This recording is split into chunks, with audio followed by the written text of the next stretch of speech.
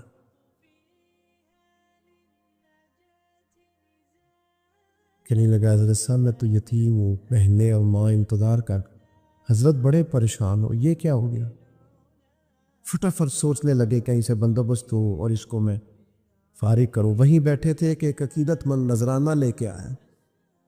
ڈھیر سارا نذرانہ پیش کیا. حضور میرا دل کرتا ہے، اور حضور کا فرمان ہے جو بن مانگے ملے وہ اللہ کی طرف سے ہے، اسے قبول کرو جو بغیر چاہت کیا ہے. تو اس نے نظر پیش کی تو وہ ڈھیر سارا نذرانہ تھا. حضرت نے جن کے پیسے دینے تھے سب کو دیے، اس کو بھی دیے، سب قرضے ادا کر کے بھی تھوڑے سے بچ گئے. تو ایک بندہ صاحب دل تھا، کہنے لگا حضرت ہم بڑے دنوں سے آ رہے تھے، پیسے نہیں مل رہے تھے، آج کیسے مل گئے؟ فرمانے لگے تم میں کوئی رونے والا کوئی نہیں تھا. ایک بھی رونے والا ہو تو باقیوں کا کام بھی. سنو نا، حدیث ہے بہقی شریف میں. حضرت حیثم بن مالک رضی اللہ تعالیٰ عنہ فرماتے ہیں نبی پاک علیہ السلام خطبہ دے رہے تھے، تقریر فرما رہے تھے. حضور کی باتیں دلوں کے میل کچیل اتارتی چلی جا رہی. فرماتے ایک شخص نبی پاک علیہ السلام کے سامنے بیٹھ کر حضور کی گفتگو سن رہے تھے، وہ رو پڑے. ساری گفتگو چھوڑ کے نبی پاک صلی اللہ تعالیٰ علیہ وسلم کی توجہ اس شخص کی طرف ہو گئی. ہوا گیا ہے؟ وہ تقریر سنتے، بات سنتے بس رو پڑے. تو نبی پاک علیہ السلام فرمانے لگے آج اگر وہ سارے مومن بھی یہاں موجود ہوتے جن کے گناہ پہاڑوں کے برابر وزنی ہوتے تو اس ایک بندے کے رونے کی وجہ سے اللہ سب کی بخشش فرما دیتا. اور نبی پاک علیہ السلام فرمانے لگے یہ رویا ہے تو اس کے رونے پر فرشتے بھی روئے ہیں، اور فرشتے دعا کر رہے ہیں کہ اے اللہ یہ جو نہیں روتے نا ان کے حق میں ان کی سفارش قبول کر لے جو تیری بارگاہ میں روتے ہیں. جو تیرے حضور عرض گزار ہوتے ان کی سفارش قبول کر لے، ان کے حق میں قبول کر لے. حضرت صوبان بن مالک آ کے رو ہی پڑے تھے نا. حضور نے خود جا کے پوچھا کیا ہوا، بتانا نہیں پڑا، بس آنسو چھلکے. تو نبی کریم نے فرمایا صوبان کیا ہوا؟ عرض کی دل نہیں لگتا، یہاں تو پریشان ہوتا ہوں تو زیارت کر لیتا ہوں، تو جنت میں کیسے دل لگے گا؟ بس وہ روئے تھے نا. حضرت جبریل آ گئے، کہا محبوب رب فرماتا ہے جو اللہ رسول کی اطاعت کرے گے جنت میں بھی اللہ پڑوس عطا کر دے گا. رو پڑے تو جنت تک بات چلی گئی. رو پڑے تو میرے عزیز یہ تو ہے نا عام آدمی کا رونا، صحابہ کا رونا. اور اگر آنسو نبی پاک کے نکل آئے تو صحیح مسلم میں، صحیح بخاری میں حدیث ہے،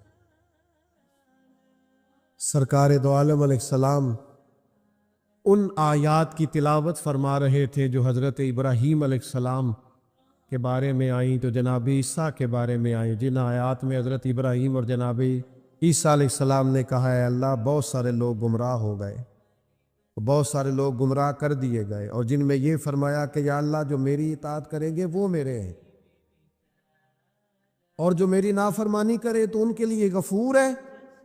جب اپنی اپنی امت کے گناہ گاروں کا تذکرہ جناب ابراہیم اور حضرت عیسیٰ علیہ السلام جو کرتے ہیں، اور قرآن مجید نے جس کا بیان کیا اس کو حضور نے پڑھا تو نبی پاک کی آنکھوں میں آنسو آ گئے. مسلم شریف حضور روئے. اللہ کریم نے حضرت جبریل امین کو کہا جبریل جائیے میرے حبیب سے پوچھئے کیا معاملہ ہے. حضرت جبریل آئے، حالانکہ رب جانتا ہے، آ کے عرض کی یا رسول اللہ رب فرماتا ہے آپ رو رہے ہیں؟ تو کہا جبریل امت کے لیے رو رہا. آپ کی توجہ ہے میری بات؟ حضور امت کے لیے روتے ہیں. اللہ کرے امتی بھی کبھی نبی کے لیے روئے. کہا امت کے لیے رو رہا ہوں. تو حضرت جبریل امین علیہ السلام دوبارہ عرض گزار ہوئے مالک آپ کے حبیب امت کے لیے رو رہے ہیں. تو فرمایا میرے حبیب سے کہہ دے وَلَسَوْفَ يُؤْتِيكَ رَبُّكَ فَتَرْضَىٰ، آپ کا رب آپ کو اتنا دے گا کہ آپ اپنے رب سے راضی ہو جائیں گے. اللہ آپ کو راضی کر دے گا. محبوب امت کے بارے میں پریشان نہیں کرے گا. اپنی تنہائی کو آباد کرے، اکیلے میں اللہ اللہ کرے، تلاوت کلام مجید کا اس طرح کا ذوق ہو. حضرت عمر سنا کرتے تھے تو رو پڑا کرتے تھے. حضرت فاروق اعظم رضی اللہ تعالیٰ عنہ پہلی صف میں قرآن مجید کی تلاوت کر کے روتے تھے تو تیسری صف تک آپ کی ہچکیوں کی آواز جاتی تھی.